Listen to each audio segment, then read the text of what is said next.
Okay, let's qualify for the qualify for this.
Not watched, but I have seen so much of that blue-haired girl.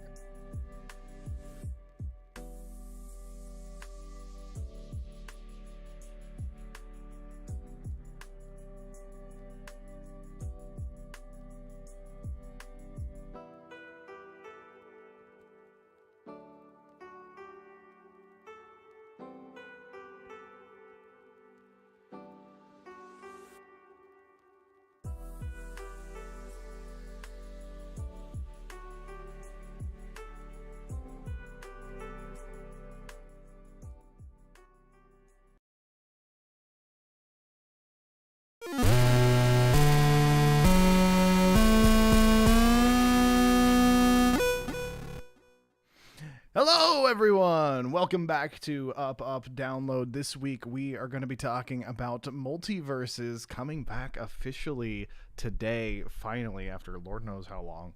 IGN buying out a whole bunch of media companies for some inexplicable reason. We've had some Dragon Quest and some Kingdom Hearts news and some fun Nintendo news, and we're going to jump right into it. But first, Billy... Yesterday we had a very fun event on the channel, which you can go to YouTube, and I actually don't know the quickest way of getting to our channel because they don't let us make a custom URL anymore. Oh, I know what it is. It's youtube.com/@upupdownload. I remember being it's very /@ stupid. It's yeah. so stupid. You can go to youtube.com/@upupdownload and see this Dragon Quest TTRPG stream. How did it go? How was it?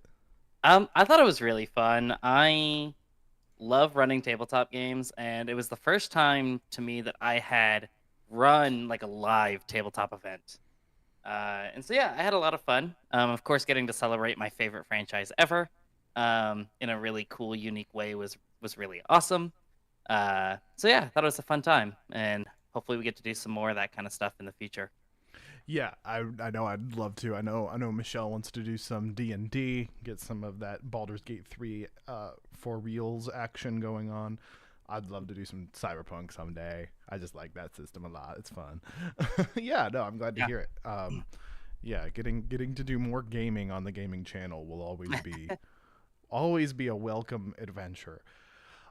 It's my first time back on the show in, I want to say, a month, probably That's a little been a more bit. than a month. I have been a busy boy. And so before we get into the rigmarole of the news, I do want to say that we are looking at moving the news show from Sunday to another day of the week. We do not know what yet, but it probably, as I will be working most Sundays, probably no longer be on Sundays. We will find that out. And next week on June 7th, we are going to be streaming. I know I will be there. I don't know if you're going to be there. I forget, Billy. I think I will be. Okay. It's a toss-up, but I should be. Yeah, we're going to try and get as many people as possible in to stream the main Summer Games Fest event, the Jeff Keighley Summer Games Fest presentation, where a lot of the upcoming announcements will be held. You know, it's been a very slow week for news just because everybody's getting ready for Summer Games Fest. And so hopefully, in fact, we might even take next week. I don't know this for sure. We might even take next week off and just do the big event on Friday and then figure out when the next the new day for the news is. I feel like that makes sense. Like the end of the season. Yeah, Um, I kind of agree. but yeah, no, we'll figure that out. So yeah, join us next Friday for the Summer Games Fest event. We will be live when the Summer Games Fest is live. I cannot tell you when that is because I do not know. I am sure it's around 7 p.m. Central, but it's probably give or take an hour.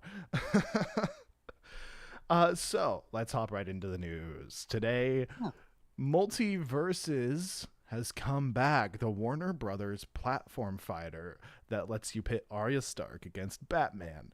Sure. One of my favorite gaming experiences last year. I had a blast when this was out, and then I got really sad because I didn't know they were going to be taking it away from me, and then they took it away from me, and I have not gotten to come back to it today yet. But you have. You've gotten to play it most of the day, right? I've been playing most of the afternoon. So they released it in waves. I think consoles had it early this morning. They had 3 waves of consoles, like letting console people in. I think they had everybody in at about 10 o'clock. And then at noon, they had another update. It was like a 10 gig update to get Multiversus back online.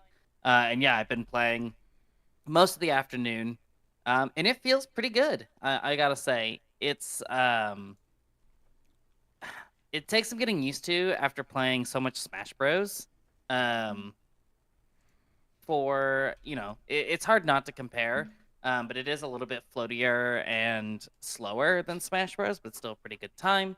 They've added like single player, not single player, kind of like a against bots. Like events that have like 40 or so missions to complete, and you get like a cosmetics. story mode type thing, Kinda like a fight the timed- world. Yeah, they've got 2 right now that I saw. One is based around the Joker, so I think there's a bunch of like cosmetics you can unlock by playing through the levels. There's only 2 difficulty modes that you can play on. It's like beginner and easy. So I stopped that pretty quick. But there's some rewards for doing it. And lastly, if you played in the open beta, you get a pretty good selection of rewards for logging in and playing again. You get the first battle pass for free. And I think I saw people online say that if you play through it with the free one, you'll have enough Gleamium to buy the next one. So by participating in open beta and coming back and playing some more, it sounds like you can pretty well continue the battle pass by Sweet. playing. So Yep. I don't know that for sure. But yeah, it's the biggest thing I wanted them to fix was the netcode, and that seems to be. I imagine there's a huge influx of people playing right now, and I have had minimal Yeah. netcode issues while I was playing. I today. absolutely did not just spill a cup of water all over my PlayStation. That would be ridiculous. That would be. And I absolutely would be heard everything you just said in the last Uh-huh. 2 sentences.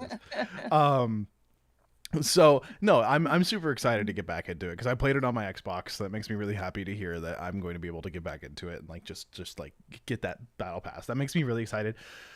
Especially, I know Jason is coming, or is he in the battle He's pass, here. or is he coming? Yeah, okay, great. He's here. He's been one of my favorite fighters to play against today. Because I play Harley Quinn and he's a little bit heavy. Yeah. So I win the matchup. Oh, I'm just moving everything out of the way now. Not from spilling water or anything, just because I feel like I definitely need not. to Just feel like it. move stuff out of the way. No.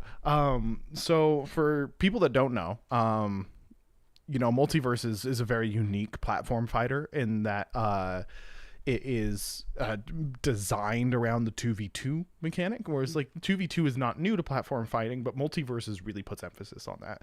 Have they changed that at all going into the big release, or is it still 2v2? I mean 2v2 is I think is still kind of their focus, but I've seen less marketing on that side of things. I think right now their big thing has just been coming back, showcasing the new fighters, and doing all of that. But I heard from Linkus, he's a speedrunner on Twitch, for those that don't know. He was talking about he's doing some Twitch Rivals event. I think it's either tomorrow or Thursday. So I guess that's really where we'll see if they do that Twitch Rivals is 2v2. If that's kind of the direction they're going. But I would like to think so. But they've restructured of how they organize the characters. Like there's no more support class character. It's like tank, mage, assassin. So it's more about like fighting style rather than like character style. Yeah, I do like that because I did feel weird having a support class in a 2-person team. Like, Yeah.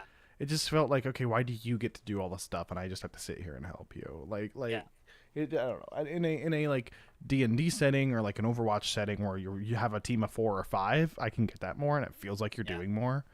Yeah, so that makes me happy to hear that they've kind of pulled focus away from that. Yeah, and I think it's largely like, mage is mostly projectile based. Assassin is kind of your faster, quippier characters. You've got tank who are your heavier characters. So I do think they've done a pretty good job making those make sense. Awesome.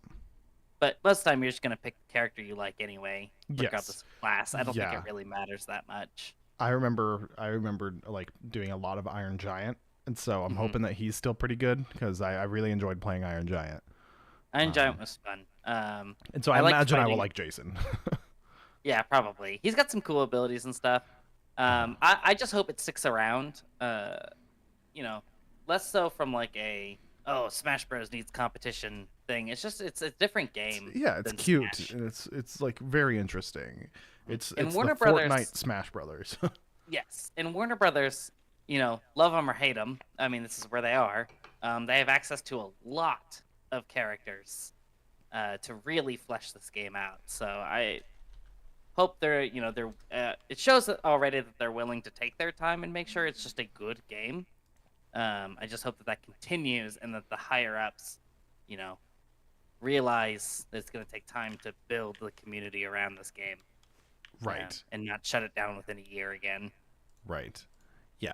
Yeah, and so I'm really looking forward to playing it, and hopefully I can get on and have some fun matches.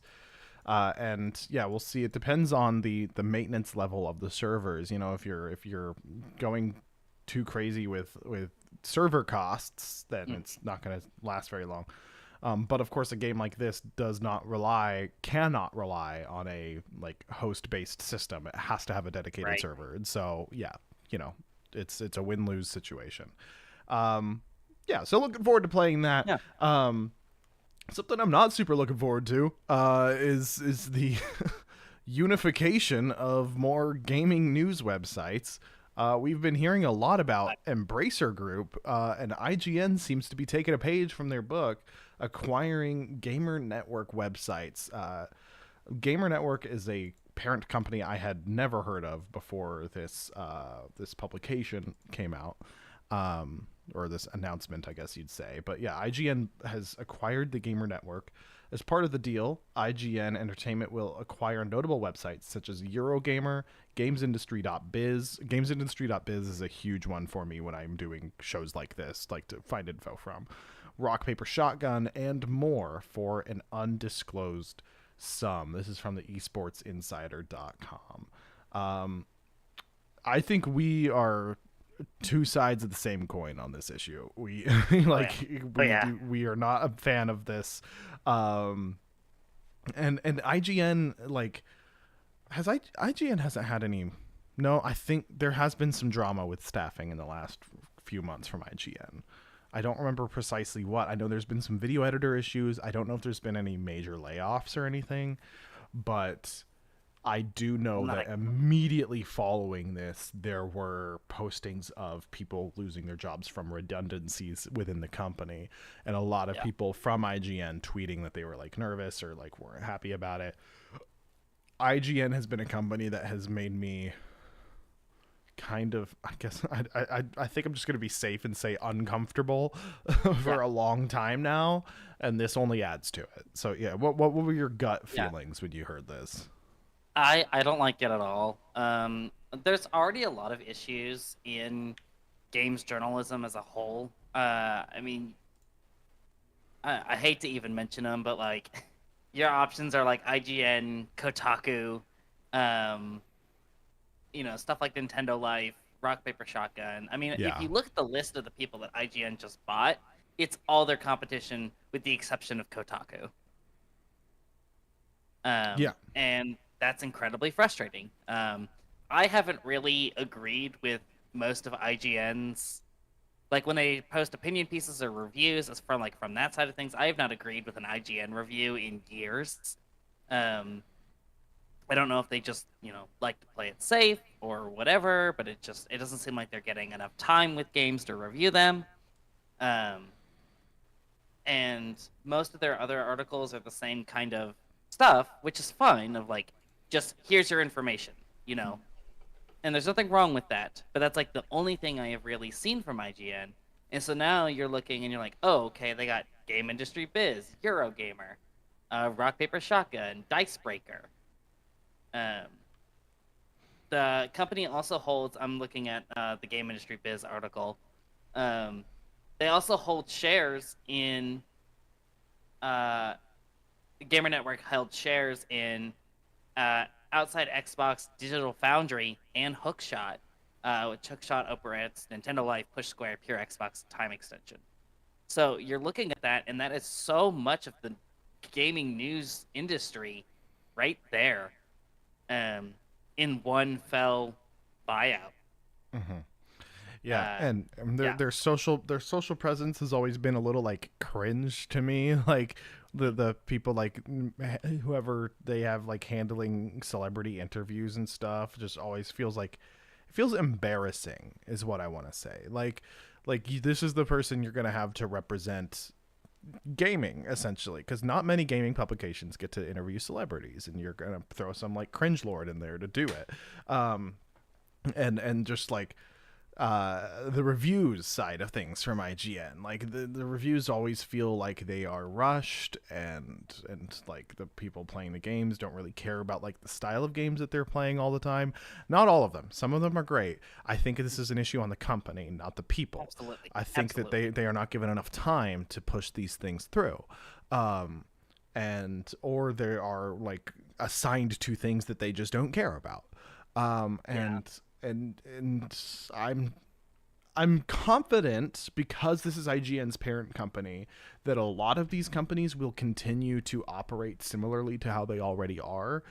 But I am nervous for when that starts to become an issue, and when they start losing money, Yeah. these are going to get shut down. This is going to be the Embrace yeah. Your Group problem, and we're going to be seeing that in a few years. And Yeah. hopefully, I'm eating my words. Like, pray to God, but like, Oh yeah, I would love to be wrong, but I mean, we're seeing the effects of this mentality, in Xbox now. mhm. They were like, hey, let's buy a bunch of studios to start doing stuff, and then in a few years they just don't have the support or the money to actually keep them afloat, and they're gonna shut them down. And it's Yeah. not gonna be IGN; it's gonna be the companies they bought out. I am very sad that I was not on the episode following all those Microsoft issues, because like I would have had some fiery shit to say at the time about Oh, yeah. Take Two, not Take Two. Tango. Tango. Yeah, T. I would have some fiery stuff to say about Tango getting shut down, because Hi-Fi Rush is one of my favorite things of ever. And I just don't want to see that from IGN. Like, I really don't want to see that. Yeah, I agree. I've been a follower of Nintendo Life for a few years now, and I'm just, if there's too many, if they find that those shares aren't worth it anymore, I mean, that's something to watch for. Now, Billy, that is interesting. I've never really pegged you as a Nintendo fan, so. Oh, really? It is good to know that you're reading Nintendo Life, making sure you're getting Yeah, a broad scope. Speaking of Nintendo. Oh, yeah. And things that live on Nintendo consoles. Let's move on to something a little bit happier. Yeah. Let's move on. I think by moving on, I mean we're going on a quest. Yeah. We're going on a dragon quest. Oh, a dragon. We're going on the third story of the show, the Dragon Quest 3. I'm trying something, and it's not working. Yeah. Save That's me okay. here. Dragon Quest 3, the remake is on the way. We know we got an announcement that stuff is coming, which for people like myself that is enough to keep us going. So funny thing about this is, this was announced in 2021.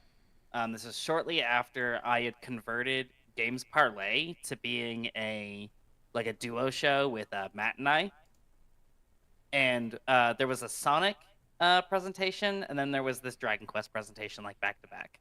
And so this was first shown in 2021, and they have said nothing about this project since then. Wow. In that sounds meeting, like a Kingdom Hearts. That sounds like Square Enix then, because that's what they do with Kingdom Hearts. Yeah. Yes, but the thing is, you look at the game and you're like, this is a 20-plus-year-old game. It's not that big. I have this game on my Game Boy SP. This is for Game Boy Color. I have it right here, and all they're doing is they're doing an HD 2D. And so we all were like, okay, cool, you'll crank this out in a year and a half, and then Dragon Quest 12 will be right around the corner. And 3 years go by and we hear nothing. So I'm stoked after having just played Dragon Quest 3 recently. I'm so stoked for this game. And the leaker Midori, who usually does a lot of Atlas leaks in Sega, has said that it sounds like they're going to show more, hopefully with a release date at the next Nintendo Direct. Yeah. So are you hopeful, or I don't know what they have announced, aside from, if anything, aside from that, are you hopeful that that entire time has been spent on development, or has there been evidence that maybe they took a break and came back to it? My guess is that things have been split between this HD 2D remake and Dragon Quest 12. Right. And also they have a bunch of mobile projects. They actually do have quite a bit of other stuff that we just don't see because they hate us here in America. But truth be told, is what I think is going to happen is that it's not going to just be Dragon Quest 3. It is probably going to be Dragon Quest 1 through 3, and they're going to remake the entire Erdrick trilogy. Right. So that's because the wording on the article says the legacy begins, or something like that, or the Erdrick trilogy, something about the Erdrick trilogy, and 3 is technically a prequel to 1 and 2. And the creator Yuji Horii, in that interview 3 years ago when they announced it, said that he wanted to do the same thing with 1 and 2. So a lot of people are hoping it's just the first 3 games in one neat little HD 2D package, And then Dragon Quest 12 is on its way, probably within a couple years. Yuji Horii tweeted as well. He said, like, hey, I don't have much to share on Dragon Quest 12. I was just in a meeting, but we want to make sure that this game lives up to the legacy of Akira Toriyama and Koichi Sugiyama. So I think they're spending extra time to make sure that this game is truly something special, which I can be patient for 12. Yeah, I as somebody who has never touched a Dragon Quest game, I am actually kind of excited for this because I like it. It looks really pretty, and I've been playing more and more games in this style, and so this might and something about seeing modern Dragon Quest games makes me nervous. Like I'm sure if I just hopped into any of them, it would be fine. Yeah.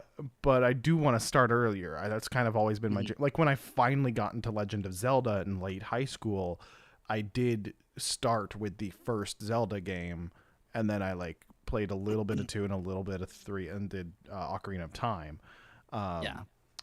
And Ocarina of Time I'm was the first one I hopeful- played all the way. So I want to do the same thing Yeah. here, essentially. Yeah, I'm hopeful that it is the trilogy pack. I think Dragon Quest 1, I just played it recently, the SNES version, and it took me like 6 hours to beat. It's a really small game. Dragon Quest 2 sucks. I'll just be honest. It's terrible. And I'm hopeful that if they remake it, that it fixes a lot of the issues that they didn't get to make back in 1987. And then, of course, 3 is the game. It is like the one that cemented JRPGs as like a mainstay in the video games market. So Yeah. I'm excited for it. And, like Dragon Quest 3, I think took me about 20 hours. And that was because I overleveled and grinded because I wanted to see the one of the classes cap out. So I really probably could have done it like 18 hours or so. Yeah. But, Okay, so and if so you're it's like planning on a shorter end of a JRPG is what you're saying. Oh yeah, Okay. you could knock out all 3 in like 2 weeks if you really went at it. Great. That sounds So- perfect for my new schedule. Yeah, there you go. Yeah. Well, speaking of Square Enix and JRPGs, we've also got some Kingdom Hearts news, and that is Yeah, where true. I get super excited. I'm excited about Uh-huh. Dragon Quest, but I'm very excited about Kingdom Hearts news. Yeah. So we haven't heard much since Kingdom Hearts 3 released. We got a short teaser about Kingdom Hearts 4 of Sora waking up in what appeared to be like actual real life Tokyo and using the new Unreal Engine, which looked awesome. We got that like I want to say 3 years ago, and haven't heard anything else since then. That's But- crazy to me. Yeah, it is simultaneously crazy to me and not, because they did the same thing with Kingdom Hearts 3. But it's like Sure. surely we are in a new era of marketing now. But I guess not. Square Enix is going to Square Enix. Yeah.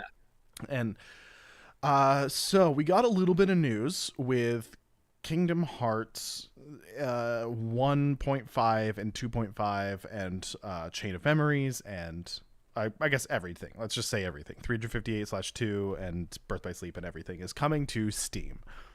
Yeah. If it's not already on Steam, it is coming soon. That part I have not caught up on. I don't have money to buy it right now, so I have not been paying attention to it. Right. Steam is also getting a special Keyblade, a Keyblade in Kingdom Hearts 3 that looks really fancy. Let me see if I can. I have a different article up.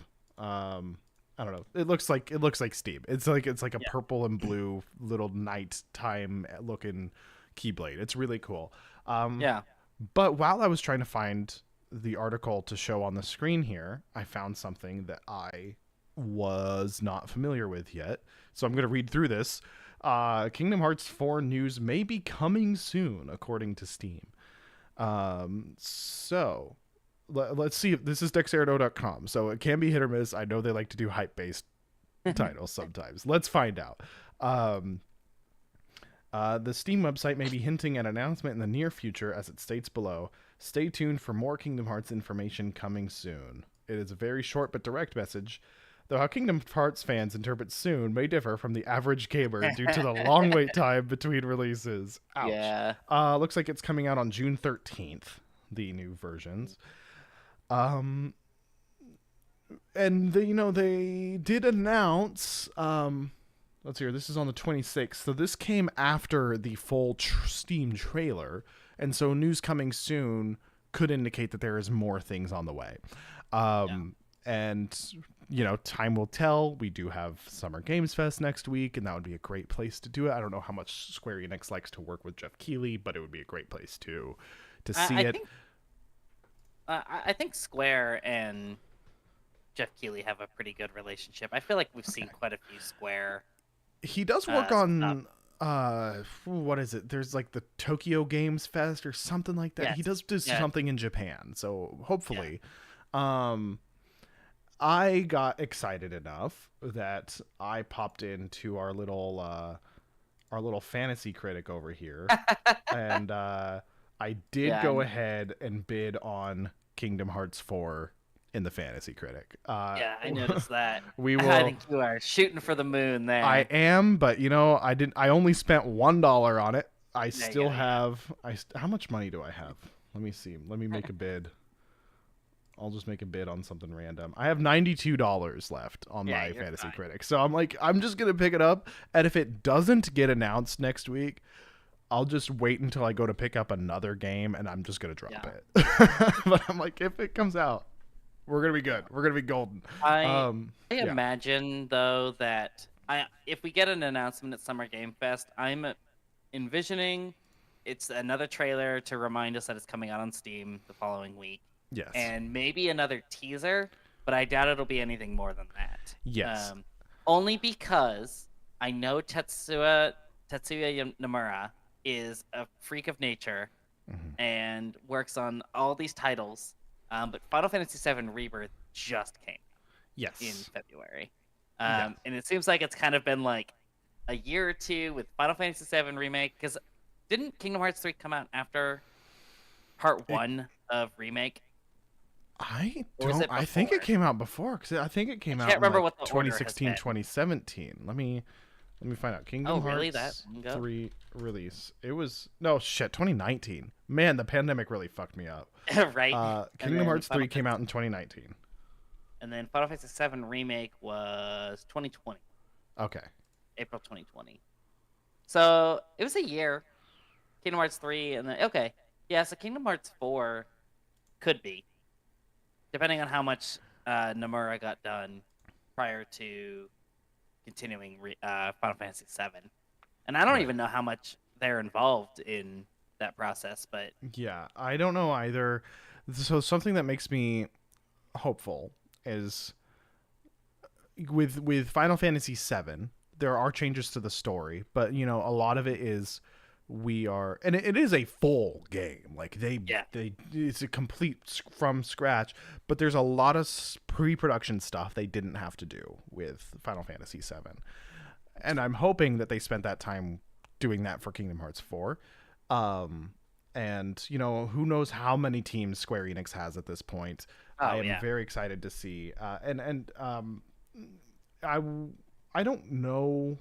I know Square Enix usually likes to announce things with like a far off release date. When they are finally like, hey, this is coming, this is the release date, it is over a year from now. That seems to be there. I don't know every single one of Square Enix's releases. That seems to be a pattern from it's my either perspective. It's here in a year or it's out right now.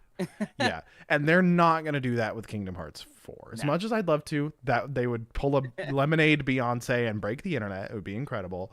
I do not see that happening. I am hopeful that I think it'll at least be like this December, and then I'd be like, yes, just in time for my fantasy critic. But also, who knows if it would even be good? Maybe I shouldn't even have it on fantasy critic, because Kingdom Hearts 3 was like, okay.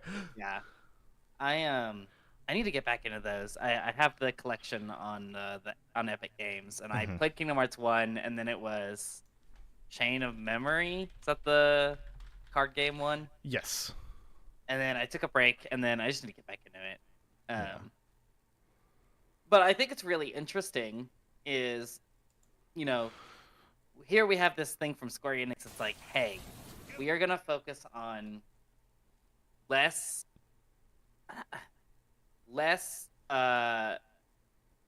titles focus on higher quality titles. Because I think there was that one Nintendo Direct that was like all farming games, and there were like 4 or 5 of them Yeah, were I Square forgot about that. because it had like various day life, whatever, and then Yeah. Harvestella. They had another one. Oh, so Um, funny. It was it so was funny. it was so funny. The farming direct will be like one of the directs of all time. Yeah. But what I think is interesting is so Good. here they come in and say we're doing less titles altogether, and we are gonna really be hyper aggressive about this multi-platform launch thing. Mhm. And so here we have Kingdom Hearts coming to Steam, and I've a bunch of people that I know are like super stoked to like either buy them again but on Steam, or be able to buy them for the first time on Steam without having to go through Epic. Mhm. The Dragon Quest III announcement that we got, it's multi-platform. At the very bottom of that video, they mentioned that it's coming to Switch, Xbox, PlayStation, PS5, and Windows. Okay. So we can already see Square Enix making quite a push on this multi-platform thing. Mhm. Fancy. Yeah. So I think And it's really Kingdom interesting Hearts they're doing 3 was mostly multi-platform, save for I think Switch came later, and then PC came a lot later. it. Well, Switch but was also a cloud version nobody wanted. Yes, but it was still an attempt. Yes, it was there. But on release day, it was both PlayStation and Xbox, whereas previously it had only been PlayStation, or Game Boy in case of Chain of Memories, and maybe Right. like a couple others for the DS. Which was very strange to me. It's like only Nintendo or only Sony. It felt like a Call of Duty type Yeah, it's thing. very weird. It's very Um, weird. But the a quick side tangent while thinking about the farming direct. We weren't going to talk about this week, but I think this will be a funny opportunity to mention that there's a Nintendo store coming to San Francisco. Yeah. The Nintendo stores often do like Nintendo Direct live events. I think it would be. I just really want a picture. I know this was in the middle of the pandemic. I would love to see how a Nintendo store reaction would have been to the entire only farming. Oh my event. gosh. Because it Yeah. wasn't announced that it was going to be like that. Right. It would have been so funny.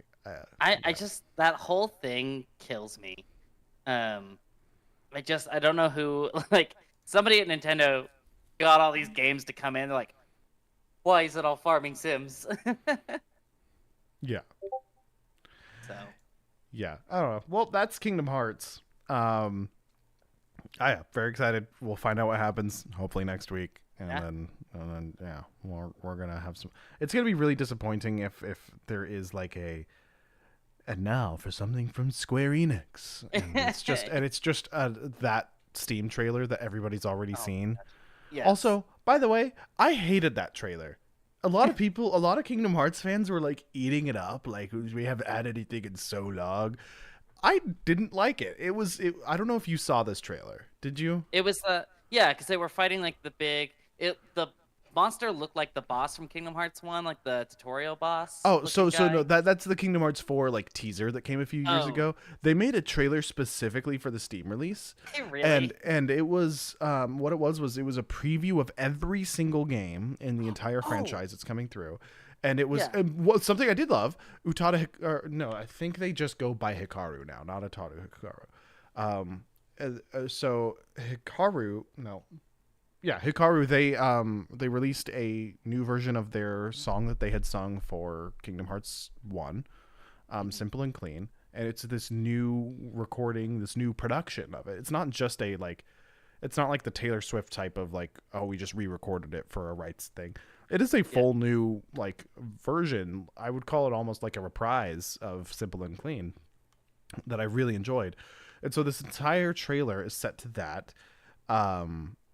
And it's a clip from every single game with like a couple lines, and it does that Square Enix thing where it's like they have just pulled the line of dialogue directly from the game with no like I don't know. It's just like it's just layered on top of it really strangely. 'Cause You don't see them saying the line. There's no sound effects underneath the line or anything. And so it's all out of context. And it's just they do like 2 lines for each game with a little bit of gameplay. And I was like, okay. I mean, it's for somebody who's never seen Kingdom Hearts before, it might get the job done. But for me as a Kingdom Hearts fan, I was like, okay. I thought I saw. Did it like technically spoil a bunch of stuff? If you knew? Probably. I don't know. I saw. That's what I saw from it. Was somebody mentioned something about like, wow, way to pull out everything for people who haven't played the game. Yeah, like, let me pull up the trailer. I have broken the system that lets me send my computer audio through Discord, but let me pull up the trailer just so I can show people what, because I don't think rated E10 for ages 10. Jesus, that was loud. I shouldn't be worried about getting copyright issues anyway, because we don't make money anyway. Yeah, but it'll mute it on the VOD. On the Twitch VOD. YouTube will be fine. Yeah. Oh, they do go by Hikaru Utada still. When the time comes, you must Really funny fight, thing, but real quick, instead you about must find your way here to the world Simple and outside. Clean. I have like a Spotify makes me like a J-pop playlist, Yeah. and I pulled it up, and I heard Simple and Clean in Japanese for the first time. Oh, I love it. randomly. It's so good. It's so good. I just was like, whoa, hold up. Yeah, no, it is strange. That's something I really appreciate about Hikaru Utada is they record all their songs in both languages, and they're both good in both languages. Yeah. To see what But- awaited beyond the Keyblade War. So if you're listening to the stream, you can hear what I'm talking about. Now return With like the my lines friend's just feel offer, or weird. pay the price. Would you mind if I stayed here with you? Sure. Like it's like they just took the raw like studio recording of the line and just stuck it right into the stream. They probably did. They did something similar probably. with it was one of the Final Fantasy games. I can't remember if it was 10 or 12. Where the audio, I think it was 12 because the audio was like crazy compressed. Because Final Fantasy 12 was so freaking big. And I think they did the same thing when they remastered it. They like couldn't get the raw audio files back or something. It was something like that with one of their games. I can't remember which one it was.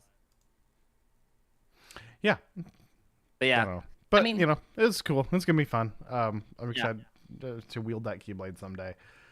That's that. On to something that I didn't hear about until we were getting ready for the stream today that Billy informed me about. Nintendo has acquired the Switch port specialist Shiver Entertainment from Embracer Group. They had created the Switch ports of Hogwarts Legacy and Mortal Kombat 1. This is from gamesindustry.biz. So Nintendo will be acquiring U.S. game developer Shiver Entertainment from Embracer Group. Shiver is best known for its port work and most recently handled the Switch ports of Hogwarts Legacy and Mortal Kombat 1. Nintendo says it has acquired the firm to secure high-level resources for porting and developing software titles. It adds that post-acquisition, Shiver will continue to port and develop software for multiple platforms, including Nintendo Switch. Mm-hmm. Nintendo doesn't make too many acquisitions currently compared to its rivals. It's made some moves in recent years. In 2022, it acquired long-term development partner RSD Studio and Japanese animation firm Dynamo Pictures, later renamed Nintendo Pictures, and acquired Luigi's Mansion developer Next Level Games in 2021. That animation firm one I also hadn't heard about, so that's interesting. I hadn't heard that given they're- either. But it makes sense. Yeah. Given Mario movie made $1 billion. Well, so that's what I was gonna say is that it's strange to me, given that Mario movie was so successful, and they're working with the Minions people, Illumination, and so it's like you think they just want to keep that up because because didn't they announce that Zelda was also going to be Illumination? I don't remember hearing that. I know. No, they just announced that by... Zelda was going to happen, but not the Illumination. Yeah. I imagine that will be live action. I would fucking pray. I at least would pray it's not Illumination, you know? No, I think Illumination is like the worst studio to handle that. But I will say, I didn't have high hopes for the Mario movie, and I actually really enjoyed it. Neither did I. But I will say, when Mario movie got announced that it was coming from Illumination, there was a part of me that was like, I can see how this cartoony style can function. Yeah. For Zelda, I mean, especially with Breath of the Wild and Tears of the Kingdom, and like Majora's Mask, I would hope that it's a company that has some more history with doing like that really dark. Yeah, mood. I honestly, I need whoever, like all the animators that worked on Princess Mononoke. That's who they need to do this. I would love that kind of like anime art style for a Zelda movie. That would be. I would really like like that. Oh my god, I'm such a bad weeb right now, forgetting his name. Who did Princess Mononoke? Miyazaki. Miyazaki. Yeah, I would love. Yeah. I would love a Miyazaki style or a Makoto Shinkai style for a Zelda movie. That would be dope. I think live action would be the way to go, though. Right. You're right. Yeah. Anyway, that's not the story. Yeah. The story is that interesting. they've got Shiver. Yeah. So the article mentioned it, but Nintendo doesn't do acquisitions very often. I think it's bizarre to me the amount of gamers online that like get so excited about acquisitions and all of that. And we've made our opinion on acquisitions very clear across multiple weeks of nonsense. But what I think is interesting is there's so many people that assume that Nintendo owns all those companies they work with. Like Pokemon. Take Pokemon, for example. Do you know how much Nintendo owns of the Pokemon brand? It's 1/3. Oh, I would have expected like 25%. No, 1/3. It's 1/3 owned by Nintendo. It's 1/3 owned by the Pokemon Company itself, and 1/3 owned by Creatures Entertainment. Game Freak is under Creatures. Oh. Okay. They are not. Game Freak as a whole is not owned by Nintendo. They are merely partnered. Okay. So that doesn't surprise me. What does surprise me is Pokemon Company not being owned by Game Freak, not being owned by Monsters. Yeah, no, it's some weird. Well, so they created because it was Creatures, Nintendo, and Game Freak, and they created the Pokemon Company International. So that's like owned by the three of them, and then that company handles all the merch and anime and all of that. Yeah. So Interesting. A lot of the people involved, it's divvied up very weird. Yeah. Next Level Games was one of those studios that like was already so ingrained in Nintendo culture they might as well have been owned beforehand. I'm sure that acquisition happened with like a nice conversation. Same with SRD, or RSD. I can't remember the acronym, but it's Next Level Games. All those people, like they already work so in hand with Nintendo that a lot of those acquisitions are like, just come work with us. Shiver feels kind of out of left field, which has a lot of people like speculating. I mean, of course, we're all speculating about the next Nintendo console at this point.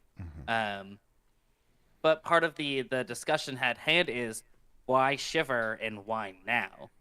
And so a lot of people are speculating that Shiver is going to become the porting company for Nintendo. And the idea being that if a third-party developer wants to put their game on Switch, they will go through Shiver instead of having to do it themselves, ensuring generally higher quality product.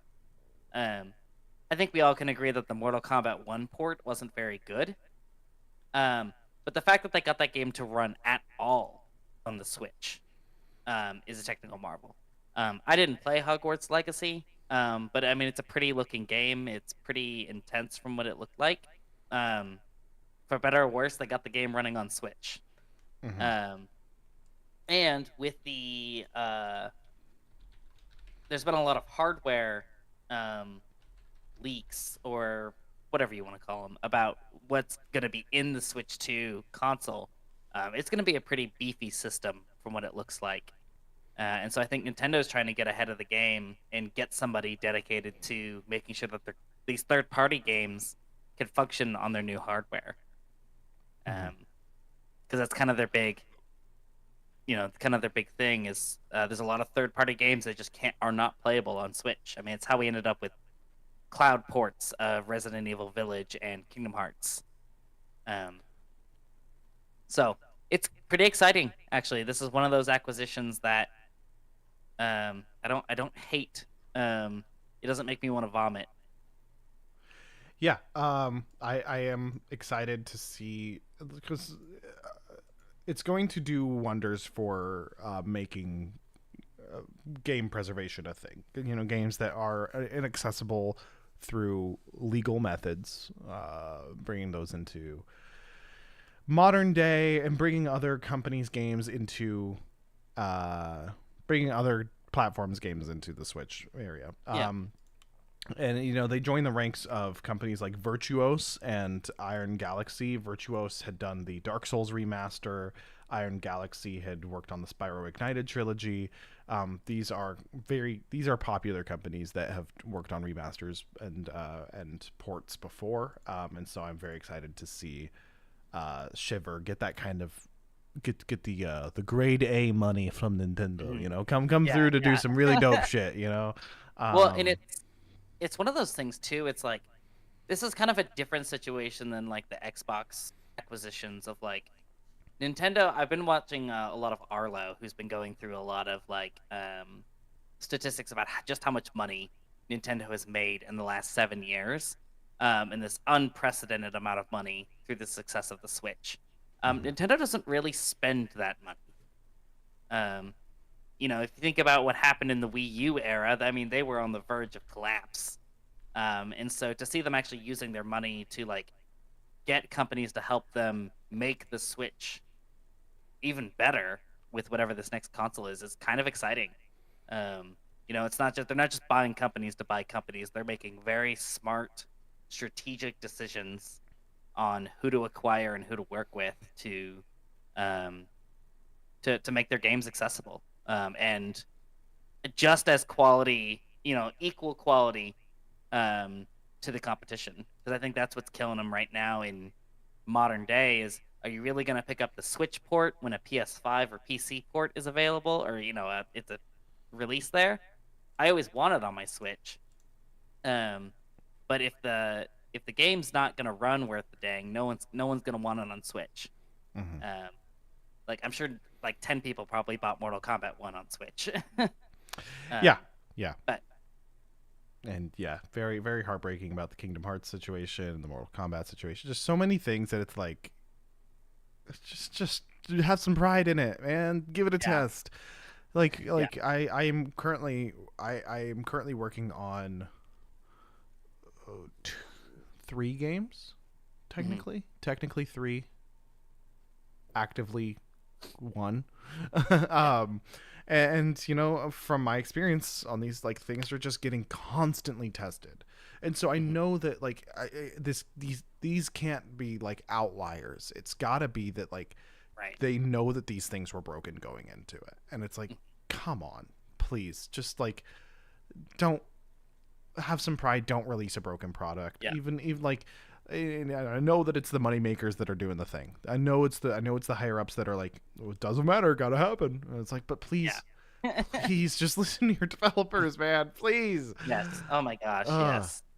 But I mean, if the Switch 2 is as powerful as we think it's gonna be, which has been the conversation has been like PS4 level handheld, if not even a little bit better than, I think people have been saying PS4 Pro potentially, depending on how well this DLSS stuff runs on it. Yeah, I've seen some hot takes about like, oh, we're gonna have the Switch 2 come out and people are gonna realize that the Xbox Series X and PS5 weren't really needed. I, as a side tangent, just since you mentioned like spec levels on that, disagree with that. I would love to see the Switch 2 get to the level of at least the Series S. But like Xbox Series X and PS5 did wonders for video rendering, for specifically ray tracing, and brought ray tracing into many people's houses. And like the performance, oh my goodness, the performance on the PS5 for Spider-Man 2 and Spider-Man 1, just the seams, just how like quickly you can just fast travel and you're immediately on the other side of New York. It's so cool. And there's no pop in, just that SSD alone. Insane. And so, you know, I would argue that this next generation was very needed. And I am going to be sad if the Switch 2 doesn't take advantage of at least some of that SSD potential, the faster storage speeds and stuff. It'll be, we don't need ray tracing on a Switch. I will cede that. You know, I do not need my Paper Mario remakes to have I mean, I did see, doesn't the Switch 2 specs, I think, have some Tesla coil thing in them that's supposed to allow ray tracing? I don't know how any of this crap works. Tesla coil, unless Tesla coil is I was gonna say, unless that is a proprietary name for like a piece of software, it would be really cool if my Switch had a giant Tesla coil coming out. I just hit the buttons. What are the freaking? I mean, there's a million. There's like different names of things that go into these. Yeah, I can't remember. There was something.